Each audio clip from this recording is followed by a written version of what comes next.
James. Hey, man. Hey, buddy. How's it going? I'm great. Thanks for having me. I'm excited.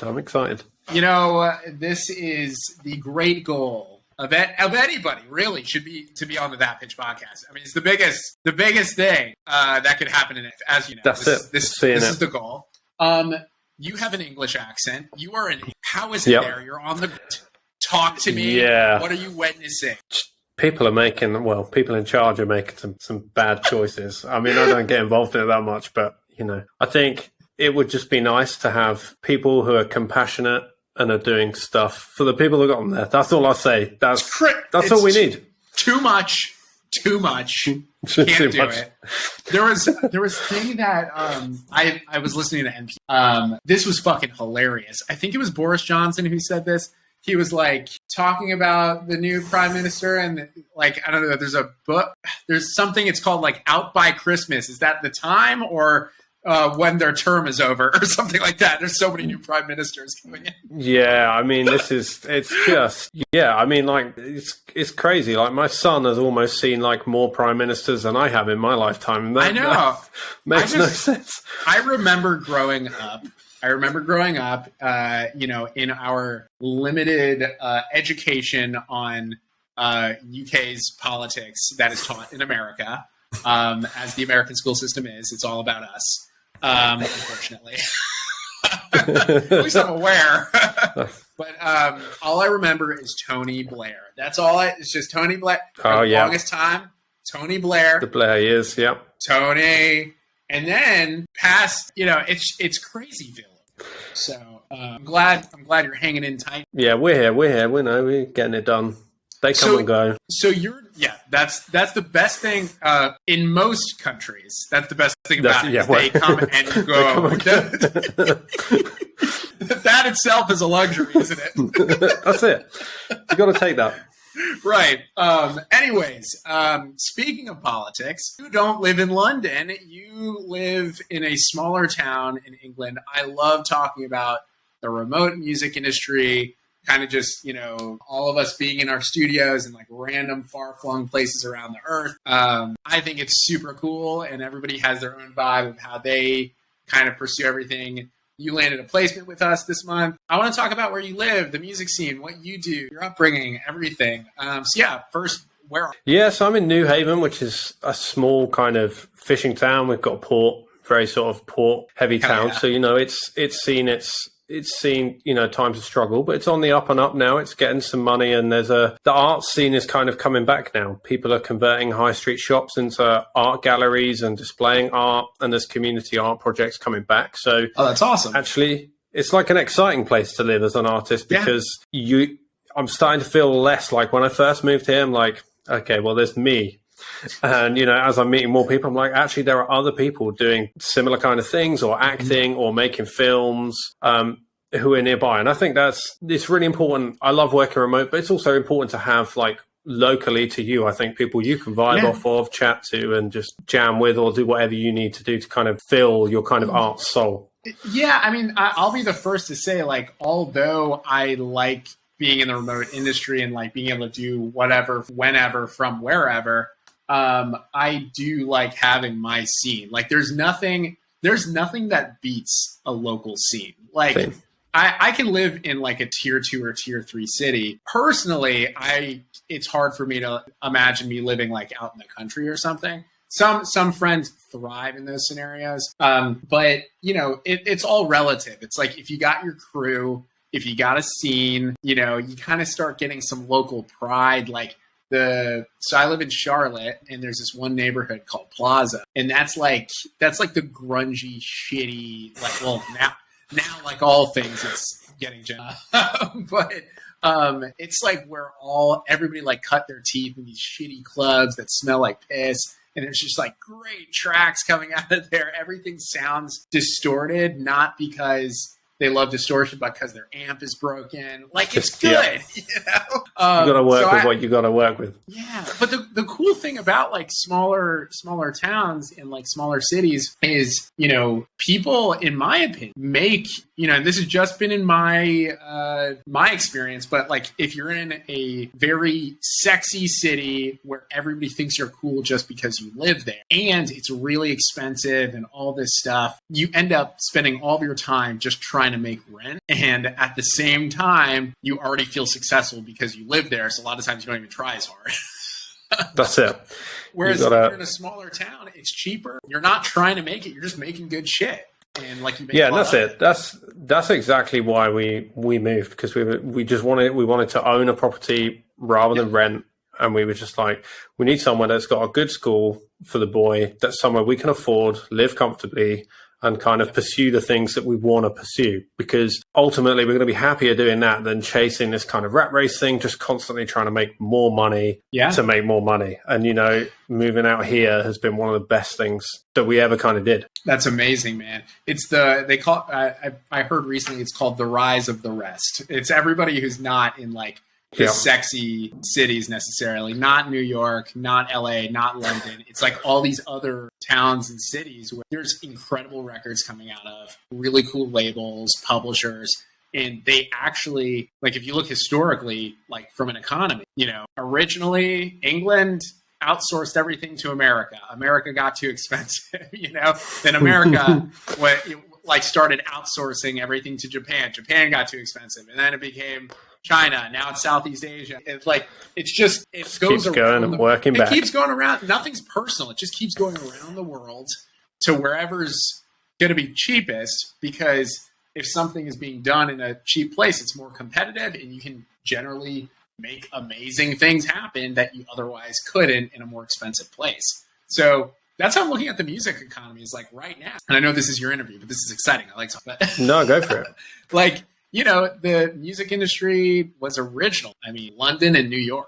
And then, LA started popping up, Nashville started popping up, Toronto, Berlin. And then it's like the next phases. Now we have like Grammy nominated artists in Charlotte, of all places. And like Detroit had Motown. So like all these, there's like rappers coming up out of Sacramento, like it's all over. Wherever, Yeah. And that's like the beauty in it, is if you look at a place and say, oh, there's not much going on here. If you also look at it and be like, oh my God, there's not much going on. I can be the thing that's going on here. Everybody's right? That's it. Straight up. So what, so you have a badass tape machine in the back. Do you have a history of working in studios? No, I mean, that was my grandfather's. I mean, he worked for banks in the UK. Okay. And, he was involved in all kinds of finances and financing things, even at Abbey Road. Really? And my mum used to do some babysitting for George Martin up at Abbey Road back in the good days.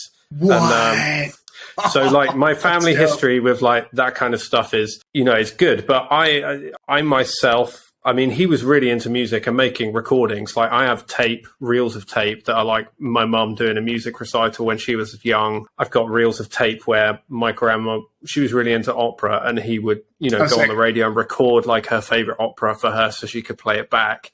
Aww. And for him, like music, massive, massive thing. And then when my gran passed away last year, she'd saved it and it came to me with all the kind of tape, which was really lovely. But yeah, I mean, I started out as a teacher. Like I went to uni, I went to music uni. I was like, this is what I'm going to do. And I kind of had this thing, and I think we all suffer from it, where I just like didn't really believe in myself. I was studying arranging orchestration, but I was like, nah, there's only going to be like one or two people that picked. I'm not one of those people. Right. I know I can talk to people. I'll go into teaching. There's money there. That's probably going to work. Yeah. And don't get me wrong, I loved it. But then I realized it's not what I wanted to be doing. And what I had started doing was like, I suddenly realized, I'm having loads of kids turn up to orchestra and band and jazz band. And it's because I'm writing these kids are like coming to me saying, oh, can we play this? Can we play that? And I'm pumping out these great arrangements that really work. And crowds are loving, the kids are loving it. Maybe I should go back to doing this stuff. And one thing leads to another. And I don't know, it seems to always be the way for me. A friend basically rings me up and is like, I'm doing music prep for this big project for Creative Assembly, who do video games at the moment. And he's like, we're really tight. Like the person who was supposed to do the music prep didn't. The studio's booked in 2 days' time. We need all the orchestral parts done. I know you can do this. Can you come on board and help me make this happen? Because this could be like our foot in the door here. This could be a good thing. Let's go. And it's basically that's how it started. That's amazing, dude. Well, it's the saying, it's success comes when you're ready. You know, so you were prepared. You had everything all good to go. You just needed somebody to ask for the favor. And then boom, that's it. That's literally what happened with me in Sync, man. Is like, I just I was friends with a bunch of people. I was confident, was just like really, really busy. And one day they just asked for help. Bada bing, bada boom. Now I'm the guy. That's it. Yep.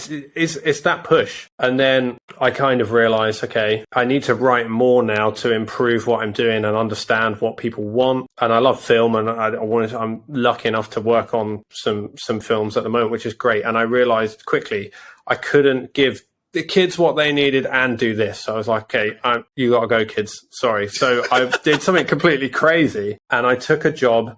In a really, really rundown hotel. I took the night job. I basically took a night manager's job. And this is how it worked out. I figured if I take this job, no one goes in this hotel. I'm basically sat here for 8 hours a night. I can write whatever I want. I can read what I want. I can watch videos. I can learn. And I'm getting paid to do this. Yeah, they're probably going to be really annoyed that if anyone sees this now, they're going to be like, "Oh my god, I knew it. He never did anything." You're getting paid to babysit. I get it. That's awesome. But I was like, that's what I need now. I just need time to work out. I'm used to dealing with other people's themes and taking other people's stuff and writing extra stuff. I need time now to just go back to and just get really comfortable with just writing, and being able to do different styles and different things and do that. And that's what happened. And then, since then I've kind of been really lucky to chat to people, meet people and fall into things and have some really amazing kind of collaborators and clients to work with that keeps me full time. And the best thing I have to say, as well as the music, the best thing is I get to be a dad. Yep. That's awesome. Every morning I get to see the boy, I get to take him to school, I get to pick him up from school, see how he is, take him to this, take him to that, because I can do that. And I think where I've been honest with all my clients and said, I am a family guy. That's how I work. Whatever I'm doing works around that. Has been really nice as well. And that's kind of worked for them. Lots of them understand and kind of resonate with that vibe. And I think the happier you are in your personal life, even better for me. Everything flows. The biggest myth, I think, nowadays is you have to struggle to make good art. It's just not. And even if it was, it's not worth it. I think growing up, being in the music industry, wanting to pursue music, you are trained on the goal of what your future should look like, and if we kind of go back to my early days at the studio, just interning or touring, playing with people and whatever it was, if we had gone through the external expectations versus what internally I really wanted. The external was, eventually you're going to be doing coke. You're going to be cheating on any girl that you date. Personal life's going to be a fucking train wreck. Everyone's going to hate end up alone, but you're going to have a shitload of money for a short period of time. And then eventually you're going to become some sort of spiritual guru, because that's how it all ends. So I didn't want to go through that. But, I kind of learned all right, I think and you probably experienced this yourself, the best education you can get is by experiencing something yourself and then objectively 100%. Looking at it. I realized, I started out as a drummer primarily, and I was MDing for artists. So I'd run the shows. That is what got me really into production, because I could run Ableton. People would be like, hey, do you want to work on my records? And then I was like, oh. Then I had some mentors that produced full time, and it just made a lot more sense to me. And so what I kind of realized once I was producing more and I could step back from drumming, not take a break, but just look at it from a 30,000-foot view, I kind of realized to myself, and this was a very hard realization, because, drumming was my life. I loved drumming for art, for artists that I was working with personally on a record that I was a part of, and playing very specific kinds of venues. Or I liked playing jazz jams with my friends. I didn't like being flown out for a spot date. I didn't like having to drive somewhere far. Just like I wouldn't even see the city, you know, like being on, there's a joke. It's like being on tour is like looking at Walmart parking lots for a month, you know? So like, you know, so I realized I loved playing and touring in a very specific environment for a specific reason, but drumming itself, just like playing, I didn't have this emotional attachment. It was more of a medium in which it was a tool in which I could experience a very specific situation. And if I wasn't experiencing that, maybe this like wasn't exactly what I wanted out of it. And that was so hard to realize. And people just like don't take into account whatever your passion is, or it needs like you being a dad, being an awesome, you know, like your passion should support the life that you want. Your life should not support. That's it. It's like the whole, from when you first talk about careers and stuff at school, I think it's all wrong. Like you don't, there's never, it's all like, no, you're going to learn these skills so that you can get a job. There's not so much thought about, well, you could be the entrepreneur, you could be the job. And then you can make choices and decisions, and this is how you support that. You know, it's the same. It's the same as music. Like our music lessons, okay, we got to do practical stuff, which is great. That's more than some people got. But our like view of stuff was like, okay, so basically, if you're going to do music, you're going to be a performer. That's it. There was no like real talk about like writing or anything like that. You're going to be a performer. And don't get me wrong, I really loved that. That was, you know, that was a cool space, and it was great to do that stuff. But I think if you were to see that back, you think to yourself, you see something different as a kid. I was like, oh man, I'd have done this years ago, rather than like now if I knew this existed. But I had to kind of find out for myself that this existed. And that's the thing is like, I don't knock on when people kind of shit talk various like routes you can choose in music without having done it themselves. But you can tell if someone is expressing something based off of envy versus actual experience. You know, there's certain things in my career in music that I am moving towards that once I get there, I don't know if I'm going to love it or hate it. But there's certain things like, you know, even with that pitch, because after drumming, my main thing for the next, you know, half decade to a decade was like, I was the indie pop synth pop producer. And that kind of led me, I was really just building an independent thing remote. That brought me to like major label stuff and sync stuff. And then, so that's primarily what I'm doing. But I know if I really enjoyed those things, if I hadn't experienced all of this. Because I think every stage in your life, you're really just figuring out like, what do I like about this and what do I hate? And the problem that you and I have probably noticed in a lot of friends is they get to a place where, you know, they're not happy. It's not supporting the life that would actually be healthy for them, that they actually want, but their ego is so attached to this identity of, I need to be this is what I am, fucking rock star or whatever. And like, dude, like you don't have to do that. I just got lucky early on that I had people 10 years, 20 years older than I saw what their leads looked like versus like, you know, what it said on paper, you know? So it's like, I think if you're observant, you can start designing stuff. Yeah. And you don't have to settle. It's like you said, it's continual. It's not going to stop now. Like I'm not going to stop here and be like, this is where I'm at. I'm now, you know, I'm here and I'm thinking about, okay, well, what would I want to do next? What haven't I done? Like some of the best things I've done have been like, you know, when people have said to me, we want a soundtrack that's like this. This is not what you do, but we really like what you do. And we think you could do this. And then that challenge, and you're like, okay, yeah, I can rise to this. I can do this. It's, you know, it's good. I think someone once said to me this, and I thought it was just silly, but you know, it's good to be uncomfortable. Like you hear people saying that all the time, but actually it really is, because that's when you find out if that's for you or that's not for you, or it just sends you to that next place that you just need to be at. Well, that's kind of, you know, I realized that with drumming, you know, at that point, if you look at like the progression of my career of like, you know, I was the drummer, then I was the MD, then I was the indie pop synth pop producer, then I was like the major label producer, and at the same time became the sync guy, and now I'm like the sync music business publishing music licensing guy, and people forget that I produce or drum. So like it's this weird thing where like everybody else starts kind of trying to tell you what you are too, and it really just came down to like, in a way, like what were considered the next career steps in drumming. For what I enjoyed in drumming, I didn't really like, I don't care to learn, Afro-Cuban drumming. Like it scares the shit out of me. Like I don't want to learn how to play 2/3 clave with my left foot and then and do all this ridiculous shit. Like I can't do it, and I wouldn't even get the gigs because like I'm not in with those crews. Like I would be terrible.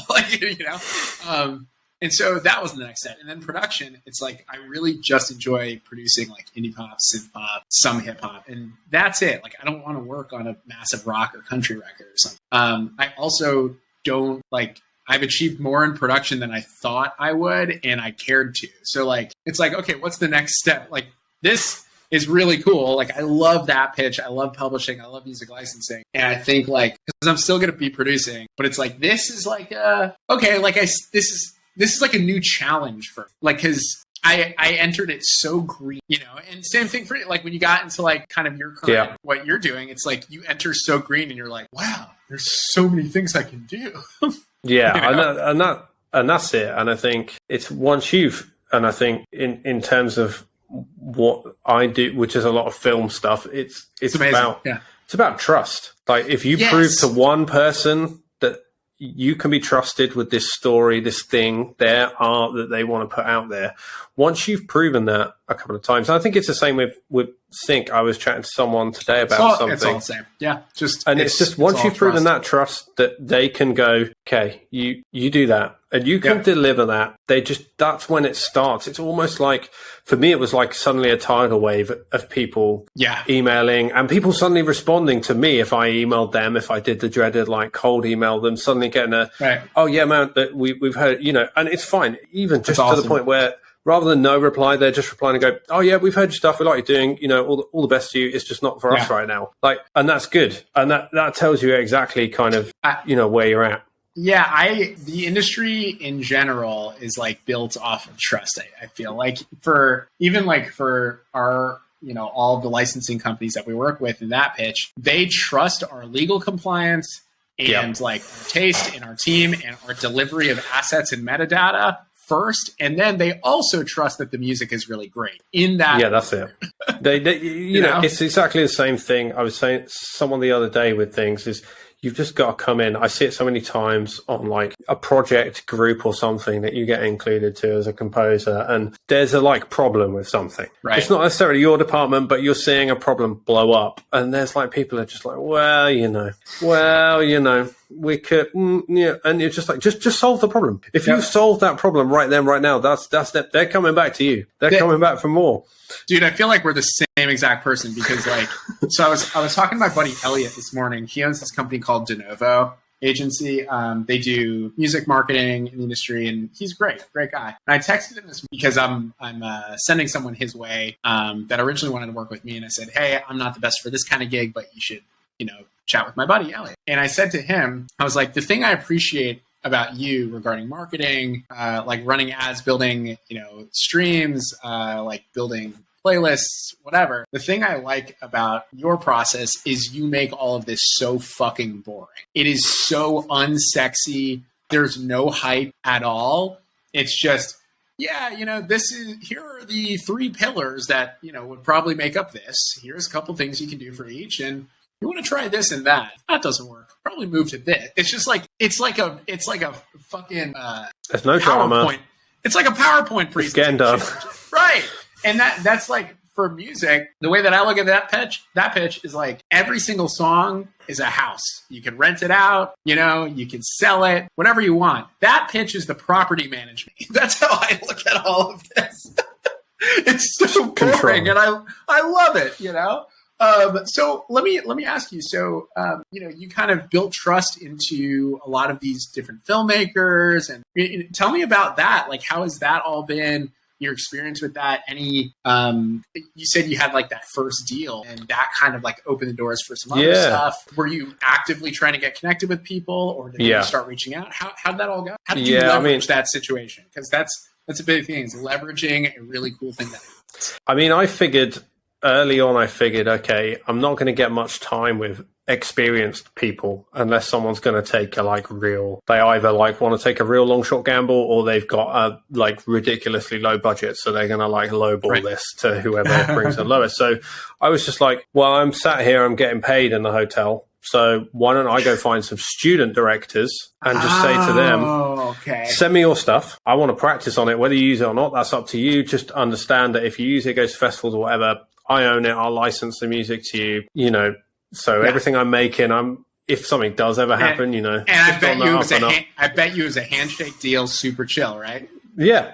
You know. Just make it easy as possible. Just shoot your that's shot. it. Yep. And I met a guy called Chaz Harrington, who, and I mean, you're going to hear this guy because I did 2 films with him in the end, 2 short films, one called Happy Man, which starred Andrew Laithwaite, who later went on to be in Gangs of London series 1 over here. And the other one called Pony, which is it's quite dark, quite funny little short film about death and gambling, which is interesting.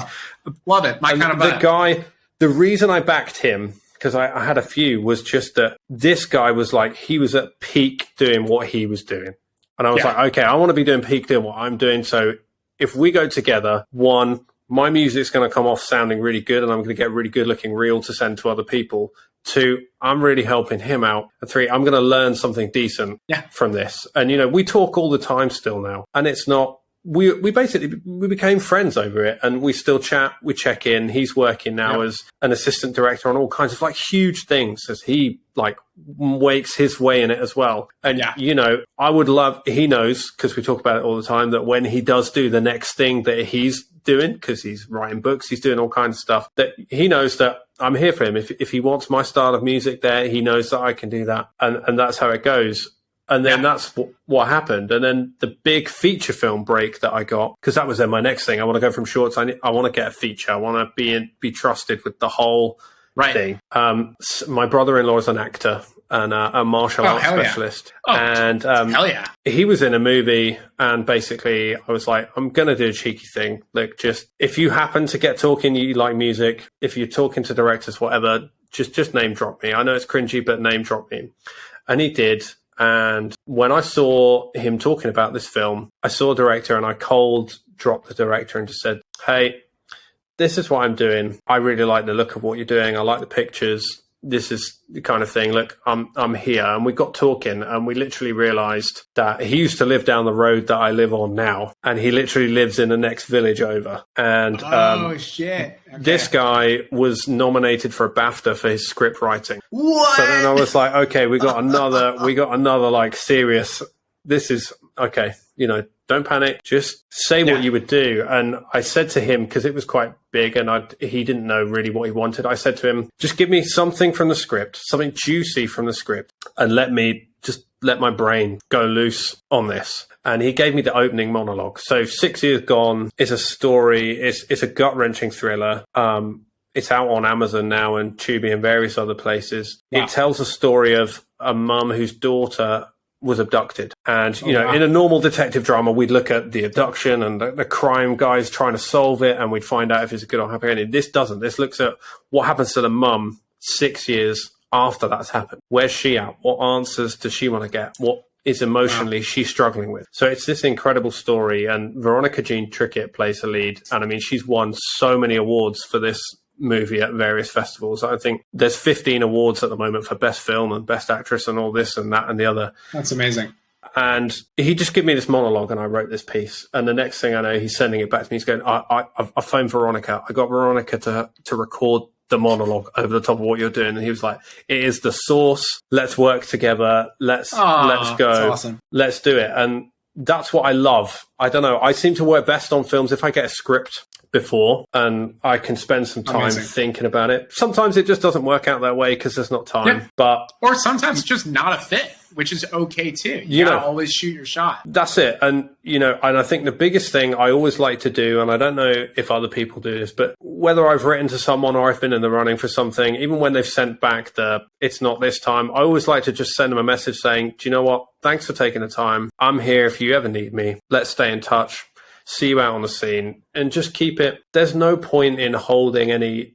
It is frustrating, but it's going to happen a lot. You just have to take it as it comes, because for all you know, that person's going to go on their next project. Oh, who was that?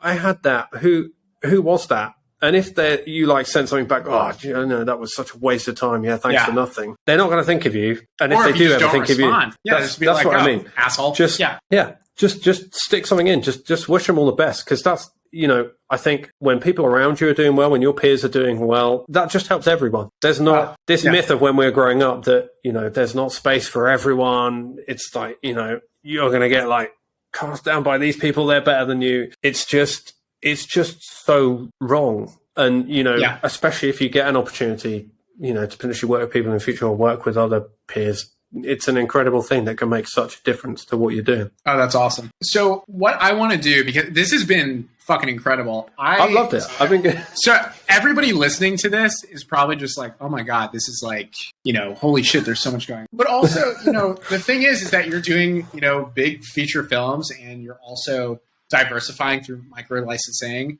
And the fact is there's money everywhere. It's a growing market everywhere. But something I want to break down, I've been secretly typing. Okay. You have like some incredible lessons, just business strategy that you are using that I actually use as well. Not in like a schemy strategy sort of way, just being like a good human and but putting a word on it, like, yeah, I'm being a good guy. It's working. What is this called? Yeah, it just does. People respond to that. Yes. So I want to lay out a couple things. There are, let me see. There are 6 things that I laid out while you were talking. Oh, okay. So number 1, you created advocates. You were very, very purposeful about creating advocates. When it was you said your brother-in-law is an actor. You said, hey, if you ever happen to be talking about music, please, this would be really great. But the fact that you actively took an approach versus passive, because something that people fail to understand is, especially in music, people think it's just going to happen at some point.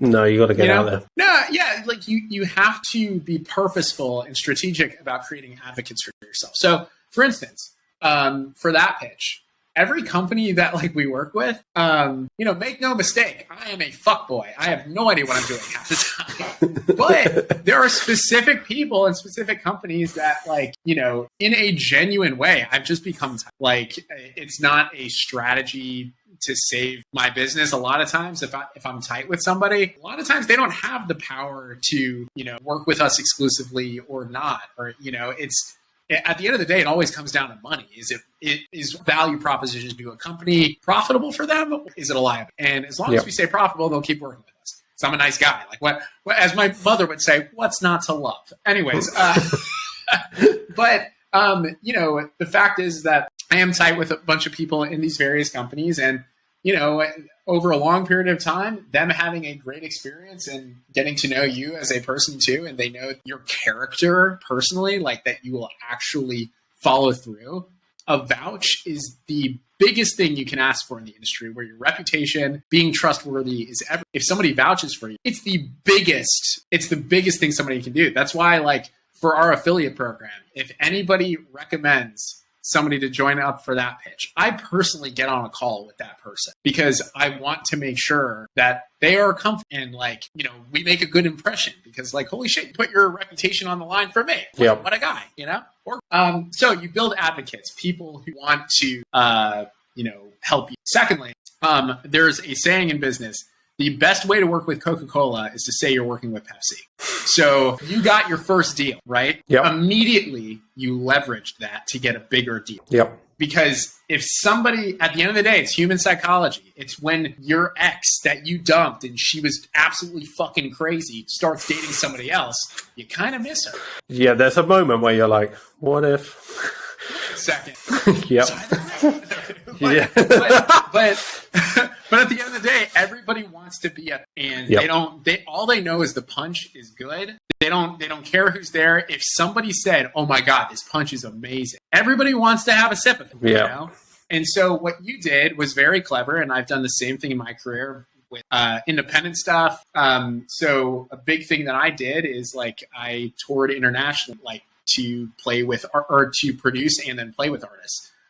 So an independent artist wanted me to produce their record. I took the hit and spent over half or like 3/4 of the budget so I could fly to them and work. And then I was an internationally touring producer, and people were like, wait a second, maybe he's a bigger deal than he actually is. Spoiler, I'm still an idiot. But people were like, wow, maybe I'm missing out on something. So I got a lot more people reaching out. And then it compounded. The same thing with our licensing companies. I would work with a big licensing company in the industry.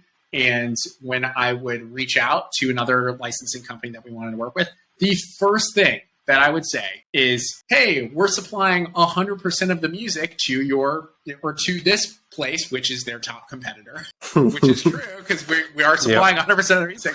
And they'd be like, wait, what? And then, for instance, it's kind of one of those things where like you want to kind of not, this in film, like you don't want to necessarily mention the company. It's like, so it's just etiquette. Thank you for understanding. There's a company, and I got on the phone with their head of music. And the first thing he said was, Mark, I actually didn't really understand the business model when you're saying that you're paying everything out 100%. I thought like, wait a second, I don't get it, but I checked and you're working with our biggest competitor. So could you explain to me what you do? And that was it. And, now we supply all of their music. So that's number 2 is the best way to work with Coca-Cola is to say you're working with Pepsi is, if there is somebody you want to work with in the industry, see who they are, who's competing against them, see if you can somehow make a deal and let them know about it. Another thing you did, you made sure when you were telling your brother, you said, hey, I don't want this to be cringy or anything like this. No pressure. Yeah. But, if it is a natural thing to bring up, you genuinely made it so it was in somebody else's court. Like you put the ball in their court and said, hey, this would help me. I do understand that your reputation and you vouching is a big deal. It is no pressure, put this in the back of your mind if it becomes appropriate. Yeah, you don't want to it's getting that balance right. It's one thing to like cold email or cold do whatever that came from you. If you're involving someone else, if you put them on the pressure and you put the pressure on them, then, they might just sneak it in. It might feel awkward. It might not feel awkward. Right. And, they've got to feel comfortable vouching for you and saying that. And I'm really pleased that my bro-in-law did.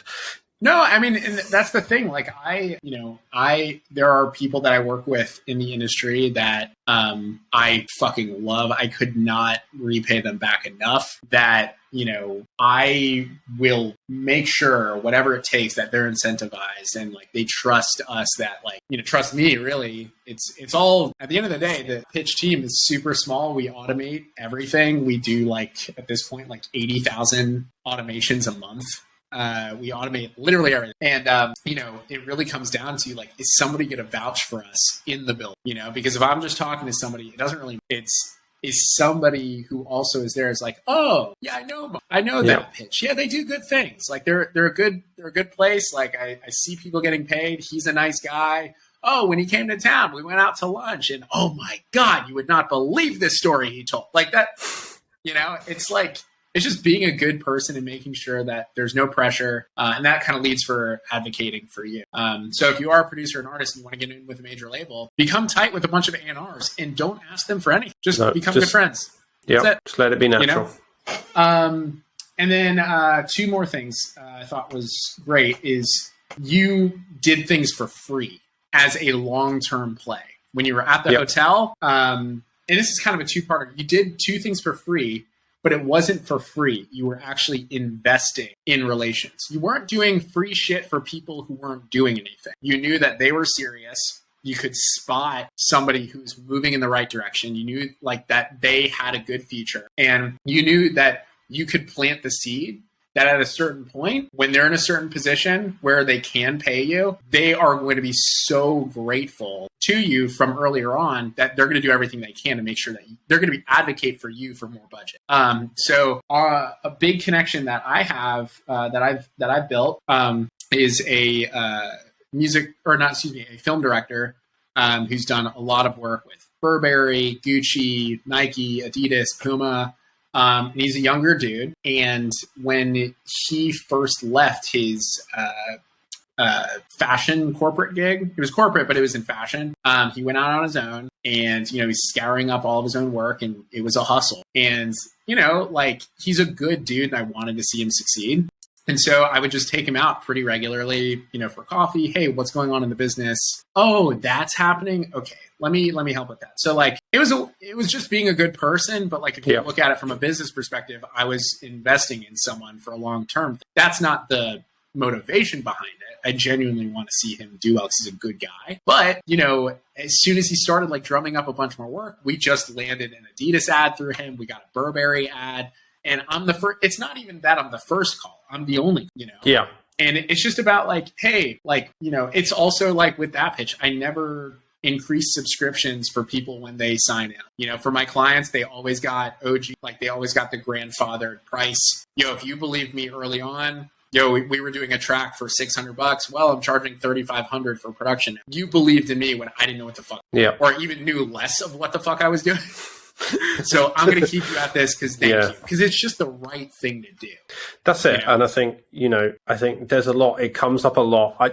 I'm in a few like music forums, and I see the free thing comes up all the time, and it causes people go crazy about it. But I think it's situational. If it's something, it is situational. You've got to look at the situation and what, like you said, what are you actually investing in? I think if you're investing in a person as well as yourself, for me, I'm more than happy to, look, I've just done something for someone who's just done a short film. I didn't know actress was in it. She's just come and say, it's a really new director. I've written a song to sing in it. Can you do something about the piano? Because I'm literally just standing holding chords. Can you come up with the piano part? And I'm just like, you know what? It's her. She's going to talk about me on set and to other film directors when she goes to stuff. There's also another great new young director. Do you know what? It doesn't take me that long to arrange a piano part and sit and record that. I'm down for that. And again, you're never doing something for free. That is a very unsophisticated way of looking at it. It is always and only should be an investment. There's a company that I work with she's also in music tech. And when I first got on LinkedIn, so I'll mention this because we don't do any licensing stuff with them. She's not a client. But my friend Jessica, she owns this company called Audio Shake, stems from AI. It's a really fantastic product. And when I first got on LinkedIn, my bio might as well have been a fucking Tinder profile. Like I didn't know the audience. I didn't know how I was supposed to be talking. Yeah. And so I DM'd her because I'm green. I know people are here, but I'm willing to put myself out there. And I was like, hey, I love what you're up to, blah, blah, blah. And, when she looked at my bio, and because I have this, I'm doing that, I'm doing that. I look like I'm not doing anything because I'm saying I'm doing all these different things. It's like, oh, I'm a multi-platinum producer, but I also have that pitch, and I also have Cleared, and I also have that playlist, and I also have that management, and I also have my publishing company. It's like, that's what somebody who doesn't make money looks like. If you ever see somebody who in their bio says CEO and, or like the business name has LLC, like on the brand, or like, it's, they're just saying, I do 1,000 different things. Thanks. That really tells a lot of people they're not really doing anything. They're just all over the place. And so we got on a call, and she's amazing, really, really great person. She let me know. She was like, so what is it that you do? Oh, you should focus on this. Like, this would be really good. And like, you should really like kind of focus what you're saying and put it this way. You'll have a lot more success that way. And I owe her a lot because that's how I met some very, very, not only huge inspirations of mine, but like people that I partnered with on business. And then, I owe her a lot because she helped me make a better first impression. And, we don't work together or anything like that. But this past weekend, I was grabbing lunch with a founder of a massive private equity firm. And he's just like a nice dude. He's originally in music, and he just built this behemoth of equity growth company in Charlotte. And, we were talking about music tech, and I was like, oh yeah, my friend Jessica runs this. It's really, really cool. And like, who knows if that turns into something, but it was like, the first thing was like, how can I repay this favor? Yeah. Cause it's the human thing to do. Unless you're a fucking psychopath, you want to see all your friends succeed. That's it. And then the last thing I want to, that was just like, this is really good, is you lost gracefully. You know, when you didn't land something, you didn't look at it as, I lost, I'm a loser, fuck this, fuck them, I'm amazing. You were like, okay, well, they're awesome. I'm not going to take any of this personally. And hey, like, we're still tight. This could lead to something else. And if anything, they're just going to tell everybody that I was such a nice person. That's good. And that's it. It's like your classic reaction sometimes is to be like, you know, the classic reaction when you're angry about something is to be, this is rubbish. And you're like, well, no, hang on. You just applied to do that because you thought that was really good. So right. That's not really a true like reflection. And I think if we start chipping away, like trying to take stuff away from other artists and other creatives, where would we be? There's so much space now for everyone to create and do whatever they want. There is more when people talk about the creator economy. It is not this trend. It is this new economy has literally just appeared, and it really comes from a democratized form of attention, which can happen through art and creating. So before, you had to be in a company, owned the distribution, that owned how people were viewing the stuff. Now, all of these steps have been democratized, that you have access to all of them. So that means that you're all a mini WMG, a mini UMG, a mini SMG, a Warner Universal Sony. For people who don't understand three-letter acronyms. But like, you know, the fact is that all of this has been democratized. And because I'm assuming why you might have been interested in that pitch is like, you know, it's not like even in film, it's like YouTubers, podcasters, they all need music and they're all underserved and it's a growing market. So they're not going to be the $100,000 deals, but there's hundreds of millions of them, you know, around the world. So if you can get 0.0001% of the market or 0.00001% of the market, you're going to live very well. Yeah, and I mean that's what you got to do. At the end of the day, what I want to do what I love, and that's what I want to do. But also, you know, you got to think about. I think particularly for me as a dad, I'm like, what's the future going to be for the boy? What's my future going to be? Like, I'm happy to write until I can't write anymore. I know that's where I'm going to be now, but you know, this and sync is a whole nother thing. You know, I'm coming to a point now where a load of films and bespoke have stopped. So as well as kind of recharging creative brain, I want to be writing stuff. I want to be looking at what I could be creating for people and getting other stuff out there. And, you know, that's just how it wants to be. And, you know, the nature of it as well as you kind of have these orphan tracks as well, which I kind of have like the tracks that didn't make it. You know, every track on your hard drive should be making you money. That's it. And that's it's like, I mean, it's unbelievable to me the amount of people who complain about there not being any money in music, but all of their music nobody's ever heard. Yeah, it's just sat compartmentalized somewhere. Right. It's just it doesn't equate to me because like in my brain, okay. If it's a weird industry we're in because it's very emotional. You know, if you're in the accounting industry or construction, it's not very emotional. It's a very logical industry. We provide the service, we solve this problem, we get paid. But you will never see somebody who starts a construction company. You know, they get the lifts, they get the God, I don't even know these terms. They get the trucks and shit with the big fucking plows on top. Terrible. They buy 1,000 shovels for their works, you know, whatever. They got nails. They bought a bunch of nails. They bought some nails. This is going to be a terrible house, but this is not going to be code. And then they're looking at this. It's in their warehouse. Fuck, there's no money in construction. Yep. Like, dude, it's all sitting in your warehouse. Are you using it anywhere? Like, have you reached out to anybody? Like, hey, like, we build things, you know? Like, do you even have a name for this company? I.e., do you have a fucking artist name? Like, are you, this is, in every other industry, if someone can really on making a product or something, right? And they don't make money from it, the number one thing they're going to think of is, oh, I really need to learn marketing and advertising. I need to get customers. I need to get customers. I need to get customers. In our industry, they're like, they're not thinking that way. It's like, oh my God, you know, I'm putting in all-nighters making these tracks. And like, man, there's no money in music, and then they start talking about Spotify streams. That doesn't. I'm like, man, fuck off. Like, you're an idiot. Like, that is the dumbest way to. This is a massive industry within the art world.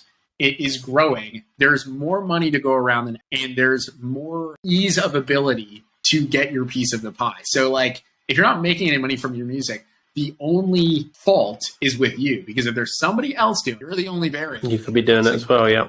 Get your shit together. That's it. So, anyways, I want to listen to this track that you landed with. Okay, let's do it. And then I'll probably talk about it for a little bit.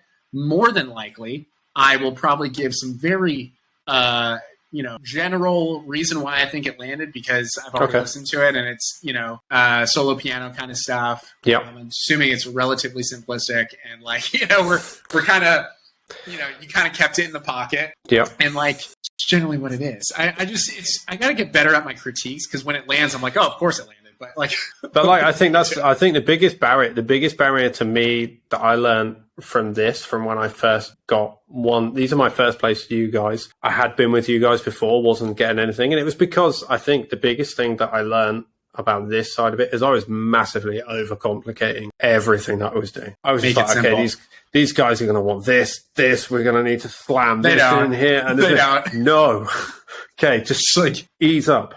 Simplify the shit out of it, make a bunch of simple tracks, and just build it up. It's like, don't be special. All right, well, listen. Let's see if you can. Actually, you'll be able to hear it. All right, here we go. Okay.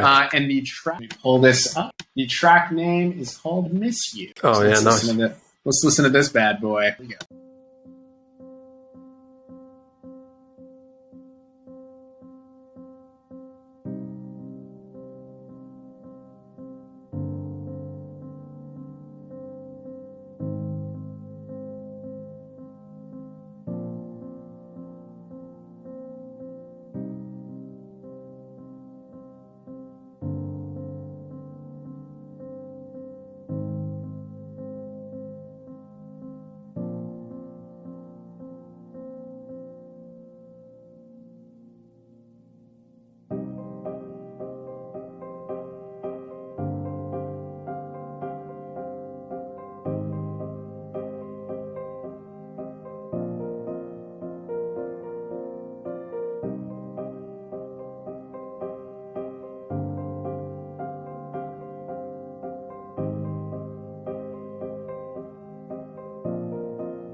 James, that was a great track. I didn't even hear it in here because we had a technical difficulty. Al, thanks for adding that back. You did a great job. It sounded fantastic, James. Thanks. All right, so let's wrap this up. A couple things. I want how I end up everything is a piece of advice that you give anybody pursuing music, and then pluggables. Where can people find?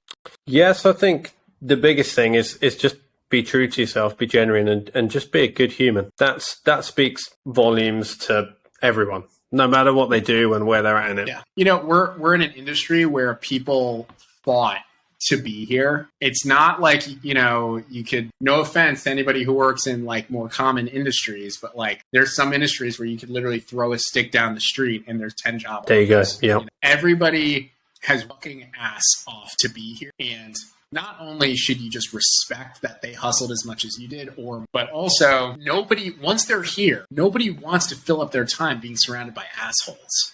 So make sure that everyone is enjoying themselves while they are in this industry for however long they choose to. And 100%. It'll be a very great investment of emotional for you because it sucks being an asshole. Yep. Too much work. Yeah, too much work. And then lastly, where can people find you online? Any pluggables, view your work or Instagram or whatever? Yeah, so Instagram at James Cox Music. I do a fair bit on there, and I'm actually working on some reels where I'm going to go behind the scenes of this latest movie I've done called Bigfoot Trap and just talk right from how I landed that job to how we basically scored it and finished it, which will be quite cool because a lot of people have kind of asked about that. So I'm gonna start having you make content for that pitch, dude.